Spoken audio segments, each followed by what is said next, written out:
വിഴിഞ്ഞം ഓഹരി കൈമാറ്റം സെബി നിർദ്ദേശങ്ങളുടെ നഗ്നമായ ലംഘനമെന്ന് പ്രതിപക്ഷ നേതാവ് പിണറായി വിജയൻ. സർക്കാരിനെ അറിയിക്കാതെ ഓഹരി കൈമാറ്റം നടത്താൻ അദാനിക്ക് ഇത്ര ധൈര്യം എവിടെ നിന്ന് ലഭിച്ചു എന്ന് ചോദിച്ച പ്രതിപക്ഷ നേതാവ് ഇതിലെല്ലാം ദുരൂഹതയുണ്ടെന്നും പറഞ്ഞു.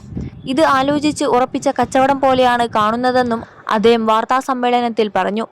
കേരളത്തിൽ അദാനി ഗ്രൂപ്പിന് വഴിവിട്ട പരിഗണന നൽകിയെന്നാണ് കോൺഗ്രസ് നേതൃത്വം പറയാതെ പറയുന്നതെന്നും വിഴിഞ്ഞം കോർപ്പറേറ്റുകൾക്ക് അടിയറ വയ്ക്കാനുള്ള നീക്കമാണ് നടക്കുന്നതെന്നും അദ്ദേഹം പറഞ്ഞു. ഈ നീക്കത്തെ പ്രതിപക്ഷം രാഷ്ട്രീയമായും നിയമപരമായും നേരിടുമെന്നും അദാനിയുടെ വക്താവാകുന്നതിന് പകരം സർക്കാർ സംസ്ഥാന താൽപര്യം സംരക്ഷിക്കണമെന്നും പ്രതിപക്ഷം ആവശ്യപ്പെട്ടു. ഓഹരി കൈമാറ്റം സുതാര്യമായിരിക്കണമെന്നും സ്റ്റോക്ക് എക്സ്ചേഞ്ച് അധികാരികളെ അറിയിക്കണമെന്നുമാണ് സെബിയുടെ നിർദ്ദേശം. എന്നാൽ ഓഹരി കൈമാറ്റം സെബിയെ പോലും അറിയിച്ചിട്ടില്ല. സെബിക്കും സ്റ്റോക്ക് എക്സ്ചേഞ്ച് അധികാരികൾക്കും കത്തയച്ചു.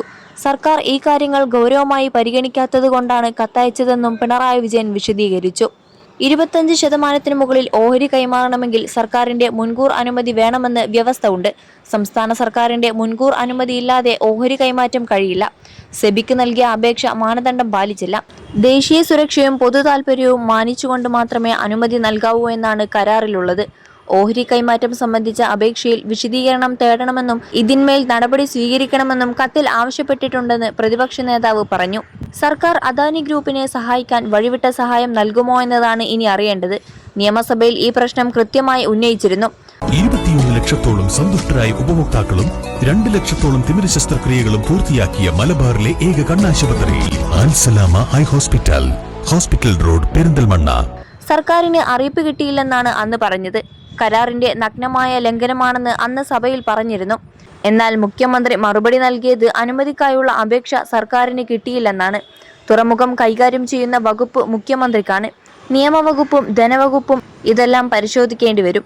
ഇതെല്ലാം കൈകാര്യം ചെയ്യുന്നത് മുഖ്യമന്ത്രിയാണ്.